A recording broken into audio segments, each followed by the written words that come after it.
बिहार कितना खुश है राम मंदिर को लेकर और बिहार कितना पीछे है राम मंदिर से लेकर। ठीक है ना, बिहार कितना पीछे है राम मंदिर से लेकर और कितना खुश है राम मंदिर से लेकर, ये दोनों बात करेंगे। और बिहार पीछे होने के खास रीजन क्या है, ये सब बताया जाएगा कि बिहार पीछे का है और कैसे इसको आगे बढ़ाया जा सकता है। फिलहाल आगे तो बढ़ाने के लिए नामो निशान भूल जाइए कि बिहार कैसे आगे बढ़ेगा।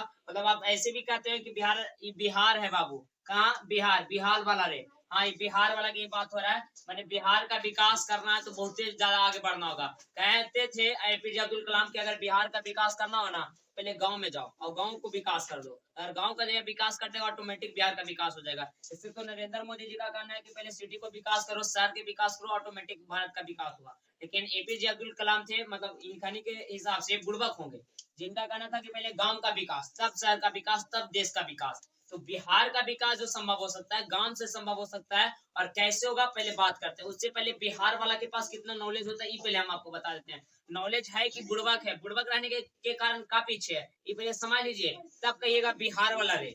एक बार कहा है कि 4 दोस्त जा रहे थे ट्रेन से, ठीक है ना, तो चारों जा रहे थे ट्रेन से, तो मतलब उस पे दिल्ली वाले, हैदराबाद वाले, तमिलनाडु, चेन्नई अलग अलग सब बैठे हुए थे, उसमें एक बिहार वाला भी था। तो बिहार वाले को लोग ऐसे भी क्या समझते हैं कि नीचा है, बेवकूफ है, तो उसको नीचा दिखाने के लिए हमेशा लोग तैयारी में रहते हैं कि बिहार वालों को कैसी भी तरीका से हमें नीचे समझना है। तो एक आदमी 100 रुपया का बनाता है सिगरेट का एक डिजाइन और उसको जलाता है और उसको फूक देता है, कहता है देखो जितना तू सब बाले बच्चे में खाते होगा ना उतना काम फूक देते हैं। अब इसी के देख के दिल्ली वाला से रहा ना गया, कहता तू 100 फूक दिया, रुक ससुरा हम 500 निकालते हैं। थोड़ा ही देर में 500 निकालता है और 500 को मोड़ता है और 500 में आग लगाता है और फूक देता है, कहता है 100 हम 500। तब 500 को देखकर एगो के और देह में खुली जागा, बोला अच्छा तू 500 प्लस ज्यादा है मेरे पास 2000। उसने लगले से अपना निकाला पर्स में से 2000 और 2000 को मोड़ा और उसमें आग लगा के फूंक दिया। तो इन सारी चीजों को देखते हुए बिहारी वहीं पे था, बेचारा चुप था। उसको ऐसा लगा कि मतलब ज्यादा कुछ कर रहा लोग, तो इसलिए उसने अपने पॉकेट से एक चेक निकाला और चेक में उतना लड्डू भर दिया, इतना लड्डू भर दिया कि उसकी गिनती भुला गई।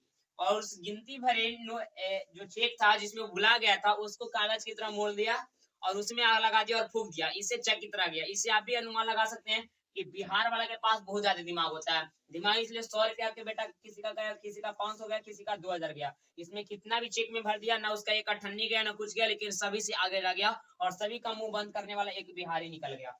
ये होता बिहार, ये बिहार वाला रे। हाँ बिहार वाले की बात करें जिसमें बिहार में अथाह नॉलेज की बात होती है।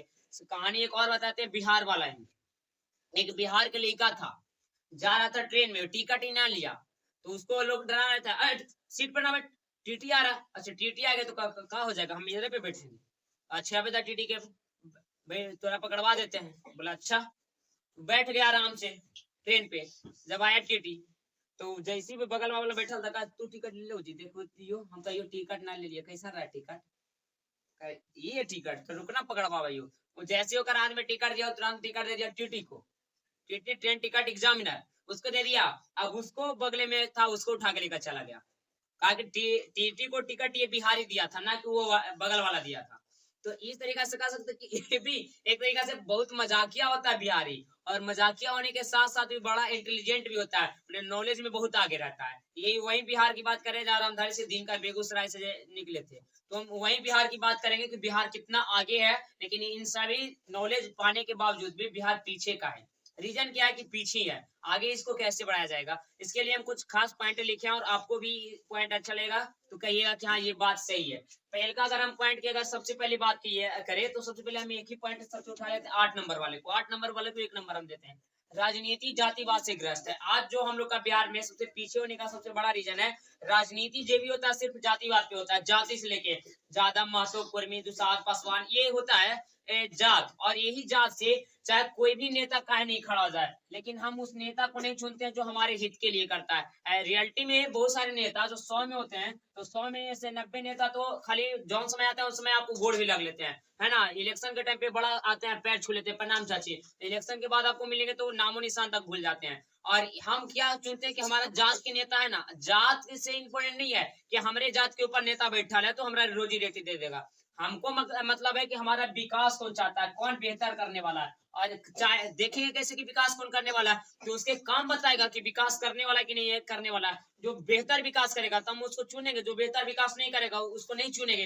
तो जातिवाद से पहले हट जाना चाहिए। जब भी हम नेता चुनिए जातिवाद से हटिए। अब ज्यादा में तो मतलब अभी अंधु ने क्या भाई, ज्यादा है तो आरजेडी देंगे, कुर्मी है तो हम जदयू देंगे, कुशवाहा है तो कुशवाहा माने कुर्मी को देंगे, है ना। अभी कोई 100 बन गया तो अब बीजेपी को देंगे। तो ये जातिवाद से पहले हटाना होगा। बिहार को अगर विकास करना है तो जातिवाद से पहले निकलिए। जातिवाद को जैसे ही हटा देंगे, अब बिहार का विकास संभव करने में एक कड़ी आप चढ़ गए। तो श्रेणी हम बना देते हैं ना, तो श्रेणी का जो 8 खड़ा है ना, तो 8 खड़ा में से एक खड़ा यही हो जाता है। अगर जातिवाद हटा देते हैं तो बिहार का विकास का एक खड़ा चढ़ जाते हैं। दूसरे का खड़ा की बात करें तो यहाँ खराब प्रशासन पड़ रहा है, शासन है।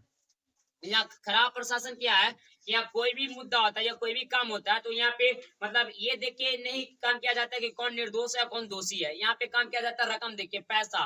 थाना, थाना शब्द है था अना, ठीक है ना। पैसा देते हैं तब वहां पे एक शब्द निकल के आता है सिर्फ ना, और जब पैसा ना देते हैं तो एक शब्द आता है सिर्फ था। तो ये हम लोग का शासन प्रणाली है, जहाँ पे निर्दोष और दोषी को बिना किसी भी आधार पे सिर्फ पैसे के बदौलत उसको निर्दोष साबित कर दिया जाता है और उसे मतलब छोड़ दिया जाता है। तो खराब प्रशासन इतना है कि अब इसका कुछ कह नहीं सकते हैं। मतलब यही गांव में दारू चूता है और वही गांव में पुलिस पेट्रोलिंग करता है। कहता है ना, जिस बिल्ली को दही गोरेगा दीजिएगा वही बिल्ली गायब रहेगी। मतलब ये हम लोग का देश का हाल है, और हमारे देश के हमारे बिहार का तो इससे भी ज्यादा खराब हाल है। जौन थाना मतलब इंक्लूडिंग कराया जाता है सिपाही को कि इसका देख रेख करना, वही गांव में दारू ज्यादा चूता है, वही गांव में अगल बगल की छोड़ दीजिए, जहां पे उसकी शासन प्रणाली वहीं पे सबसे ज्यादा ये सब चीज होता है। तो ये खराब प्रशासन है, इस पे टाइट होना चाहिए, स्ट्रिक्ट होना चाहिए, इस पे दबाव डालेंगे। अब दबाव कौन डालेगा? जो ऑलरेडी पहले से अच्छा होगा, जो ऑलरेडी करप्ट होगा उस पर दबाव डालेगा नहीं। जैसे मान लीजिए कोई इंसान चोर रहेगा, वो किसी और चोर इंसान को सपोर्ट ही करेगा ना, ना तो सही कर रहा है, दम सही कर रहा है। अच्छा, अगर कोई अच्छा करे ना, ना ये गलत कर रहा है, गलत कर रहा है। तो यही चीज है, जो ऑलरेडी पहले से करप्ट है, जो अच्छा नहीं है, तो वो तो अच्छे चीज को सपोर्ट नहीं करेगा। तो ये भी चीज है बिहार का विनाश का कारण है। हम इसको भी एक बड़ा बाधा मानते हैं। और अगला बाधा मानते हैं कर कारखाना में कमी। हम लोग के यहाँ जैसे भी फिलहाल देखिएगा उत्तर प्रदेश की बात करते हैं, तो उत्तर प्रदेश या गुजरात जो है डेवलपमेंट कर रहा है और विकास कर भी रहा है, और दोनों लेकर काफी खुश है। और दोनों जब दोनों स्टेट में जाइएगा तो एक ही नारा गूंजेगा, मोदी मोदी मोदी, दे दिया गोदी। अब मोदी या गोदी दोनों बहुत ज्यादा गूंज रहा है। क्यों गूंज रहा है? गुजरात चले जाइए, उत्तर प्रदेश चले जाइए, कोई और पार्टी वहां पे भी खड़ा होगा फिलहाल तो जीतेगा ही नहीं। नहीं जीतेगा, हाँ 110% है कि नहीं जीतेगा, मोदी ही वहां से जीतेगा। दोनों स्टेट उसका बना हुआ है, अब जीतेगा। अब दोनों स्टेट में खासियत क्या है? अभी जैसे मान लीजिए गुजरात में स्टेडियम बनाया, फिर मंदिर बनाया, सरदार वल्लभ भाई पटेल का स्टेचू है, मतलब वहां पे बहुत सारा मतलब दार्शनिक स्थल भी बना दिया है। अभी उत्तर प्रदेश की बात करें तो उत्तर प्रदेश में भी दर्शनीय स्थल है, तो पहले से था ही, लेकिन और बना दिया। अभी जैसे फिलहाल राम मंदिर भी बना, तो यहाँ पे मंदिर है। अब मंदिर होने के कारण यहाँ रोजगार भी है, रोजगार आदमी का रोजगार ज्यादा मिल रहा है। मंदिर के किनारे बहुत ज्यादा रोजगार होता है। आप देखे होंगे कि एक ठेला पे सिंदूर बेचता है ना, 10 रुपए में सिंदूर, 5 रुपए का सिंघाड़ा, 10 रुपए का चाट, 20 रुपए का चाउमीन, मतलब दुकान भरा रहता है मंदिर के किनारे। इधर पूजा करिए इधर खाइए, मतलब भरा हुआ पूरा तरीका से वहाँ रोजगार का ज्यादा मिल जाता है चांस। तो यहाँ पे दोनों ऑप्शन है जो खुल जाता है रोजगार के लिए भी। और जैसे रोजगार आएगा तो आदमी के पास पैसे आएंगे, पैसे आएंगे तो संसाधन बढ़ेगा, और संसाधन बढ़ने से इनकी लाइफ सुखद हो जाएगी, सुख में गुजरेगा। लेकिन बाकी का जो जैसे मान लीजिए बिहार में क्या है ना, तो एक काम का अच्छा मंदिर बना है, मंदिर बना है क्या जैसे पौराणिक था पीछे का था उसी चीज पे है, सिर्फ एक रिपेयरिंग भी किया जाता है। तो पिछले बार में एक वीडियो बनाए थे जिसपे आप लोगों ने बहुत सारा शेयर भी किया था, रोड वाला, देखे रिपेयरिंग कैसे किया जाता है? सिर्फ इतना सा गिट्टी या इतना सा रोड़ी डाल के हटा दिया जाता है, और उसका हाल क्या होता है 2 ही दिन में देखते हैं तो पूरा रोड़ी कंकर बाहर आ जाता है, और अंदर से सब किडनी करेगा बाहर जैसे उलगता ना वैसे उलगते रहता है। तो यहाँ की ये रिपेयरिंग है, तो ये भी बदनाम है, तो पूरे तरीका से बिहार बदनाम है। ये सब मामला में बिहार बहुत है। जैसे कहते हैं ना शालिनी के से किसी चीज को जैसे खखोर देते हैं, उसी तरीका से यहाँ खखोरने का काम किया जाता है। सिर्फ ऊपर से चिकना दिया जाता है, बाकी अंदर का कुछ देखा नहीं जाता है। यहाँ कर कारखाना में सबसे बड़ी कमी क्या है कि यहाँ कारखाना कभी बनता ही नहीं। अभी इलेक्शन के टाइम आएगा तो वोट दीजिए, अच्छी बात है, वोट देना चाहिए, लोकतंत्र है तो वोट पड़ेगा ही पड़ेगा, लेकिन वोट देने से पहले उसे विकास के मामले में एक कारखाना बनाइए। हर एक साल पे अगर इतना भी अगर आप में क्षमता है, आप इतना भी अगर जागरूक है, तो खाली जाइएगा चाय के टपोरी पे, वहां पर जाके सरकार खराब है, सरकार खराब है। अरे खराब तो वही है, लेकिन हमको ना उससे बढ़िया करना है। तो हर एक 5 साल पे एक बार तो चयन होती है, मान लीजिए 5 साल पे, तो 5 साल में एक बार भी चयन होता है, तो एक बार में अगर 10 कारखाना सरकार से बनवाया जाए तो 10 साल में 20 कारखाना हो जाएगा, ताकि आदमी को रोजगार मिले। तो वोट दीजिए, लेकिन उससे पहले सरकार से कारखाने बनवाइए, छोड़ दीजिए, बाकी कुछ मत करिए। कारखाने रहेगा तो बिहार के जो लोग तमिलनाडु, चेन्नई और आंध्र प्रदेश से सूरत जाते हैं, सूरत क्यों जाएंगे? बिहार में कारखाना रहेगा, बिहार में काम करेंगे, अपना प्रदेश में काम करेंगे, अपना प्रदेश में काम करेंगे तो अपने प्रदेश के सामान खरीदेंगे, और अपने प्रदेश के सामान खरीदेंगे तो पैसा बिहार में रहेगा। और हम लोग चले जाते हैं चेन्नई कमाने के लिए, अब चेन्नई जाएंगे तो चेन्नई में खाएंगे, चेन्नई का समोसा बिकेगा, तो चेन्नई का समोसा बिकेगा, ये चेन्नई में पैसा आएगा, बिहार में ना आएगा। बिहार वाला भले कमा रहा है चेन्नई, लेकिन पैसा जा रहा है चेन्नई वाले को। तो इस तरीका से कर सकते हैं कि जब भी इलेक्शन के टाइम है तो कर कारखाना के लिए सबसे पहले बात किया जाए, कर कारखाना। और शिक्षा पे सबसे आगे रहे, शिक्षा, ये सब पे बहुत आगे सरकार को बढ़ाना चाहिए, शिक्षा, अस्पताल, है ना, ये कारखाना, ये सब जो है इन तीनों इंपॉर्टेंट की कैटेगरी में माना जाता है। अगर इन सब तीनों को अगर बेसिकली मजबूत कर दिया जाए पूरी तरीका से, तो कह सकते हैं बिहार का विकास बहुत आगे निकल सकता है, बहुत आगे निकल सकता है। लेकिन यहाँ कारखाना नहीं है, और जितना भी था ससुरा सब तो बंद हो गया। चीनी उनी का मिल बिहार में एक भी है, खत्म। देखे हैं चीनी का मिल का कहता है सबका लोहा टीना सब बिक जाता कवाड़ी में, और वहाँ पे मिल समाप्त हो गया। बिहार में कहाँ, जबकि बिहार में उस समय 800 मिले हुआ करती थी चीनी का, लेकिन एक भी चीनी का मिल सब समाप्त हो गया।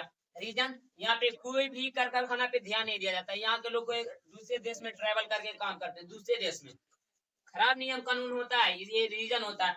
अगला मान सकते हैं खनिज की कमी, बिहार में खनिज की कमी है।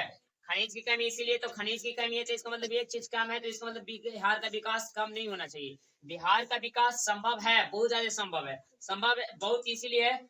ये तीन चीज को बेसिकली मजबूत कर दीजिए, शिक्षा, अस्पताल और कर कारखाना को, तो ऑटोमेटिक बिहार का विकास ज्यादा होगा। इनकम व्यक्ति के पास बढ़ेगा, जो सोर्स है ना कमाने का स्रोत अगर बढ़ जाता है तो ऑटोमेटिक इंसान 2 चक्का से 4 चक्का पे आ जाता है। आदमी के पास 10,000 रहता है, साइकिल खरीद लेता है, 20,000 रहता है 2 चक्का, 50,000 रहता है कार पे घूमता है।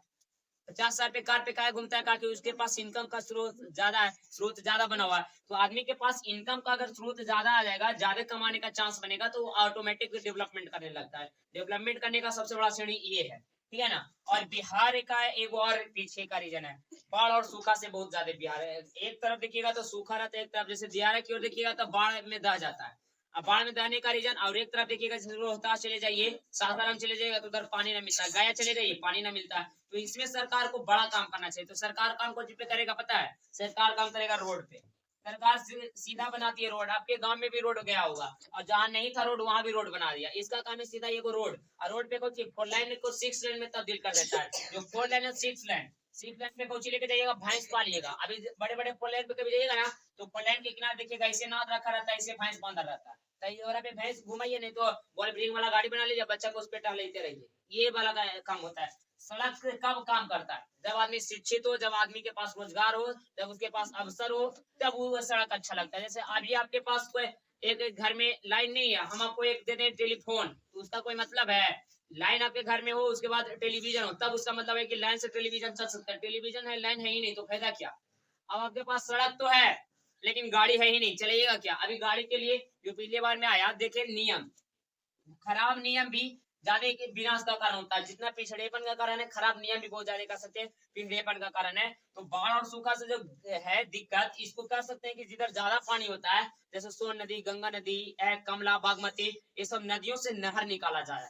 और जैसे पंजाब में नहर निकाल देने से गहन से जो होता है सिंचाई का माध्यम बढ़ गया, तो वहाँ के लोग खेती ज्यादा कर पाते हैं, आसानी से कर पाते हैं, दिक्कत नहीं होता। लेकिन यहाँ पटौनी करने में बड़ा दिक्कत होता है। तो इन सब नदियों में जिनमें सालों भर पानी रहता है, उन सब नदियों से नहर निकाल लिया जाए, और जहाँ पे सोर्स नहीं है पानी का, वहां पे भेजा जाए। जैसे मान लीजिए गंगा नदी से एक नहर निकाला जाए और रोहतास की ओर भेजा जाए, भागलपुर की तरफ भेजा जाए, इधर भेजा जाए, औरंगाबाद भेजा जाए। और इस अगर पानी का मिल जाए स्रोत, तो वहाँ पे लोग खेती करेंगे, तो ज्यादा रोजगार उत्पन्न हो सकता है।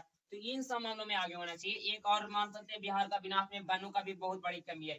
वन तो ऐसे ऑल इंडिया भारत में कम हो गई है, ऐसे 33% वन होना चाहिए, जो 19% से अब 18% होगी। 19 थी, अभी 18 हो गई। लेकिन सरकार देखिए, जो चीज तो उसका दिक्कत रहेगा उसको बहुत ही कम करके दिखाता है। सिर्फ 33 से 19 हुआ है, 19.6 था, टोटल 18 हो गया। लेकिन अभी भी देखिएगा तो 19 पे दे रहा है, क्योंकि रियलिटी में अब 18 हो गया। जब इसका रिपोर्ट बन जारी हुआ था तो 18% इसका नोटिस किया, लेकिन सरकार इस पे ध्यान नहीं देती है, ताकि उसके अंदर क्या कमी रहेगा, उस कमी को कोई जल्दी उजागर नहीं करता। मेरे में क्या दिक्कत है वो हम थोड़े बताएंगे, लेकिन दूसरे में क्या दिक्कत है ये तुरंत बताया जाता है। तो सरकार भी इसी तरीका से काम करती है। तो इन सब कारणों को अगर हटा दिया जाए और तब हम बिहार का विकास कर सकते हैं। एक जनसंख्या का मामला आता है तो जनसंख्या तो ऑटोमेटिक बढ़ेगा ही बढ़ेगा। बढ़ने का रीजन क्या है कि आदमी कम शिक्षित रहेगा, कम पढ़ा लिखा रहेगा, तो ऑटोमेटिक जनसंख्या में ग्रोथ होगा। तो ऑटोमेटिक जनसंख्या को रोकना है तो आदमी को शिक्षित होना बहुत ज्यादा जरूरत है। जितने ज्यादा शिक्षित होंगे तो उसके पता चलेगा कि संसाधन कितना इंपॉर्टेंट है, संसाधन किस तरीका के हैं, उसको कहाँ तक मानव हित के लिए जरूरत है, और जिन मानव हित के लिए जरूरत रहेगा उसी अनुसार उसका प्रयोग भी करेगा।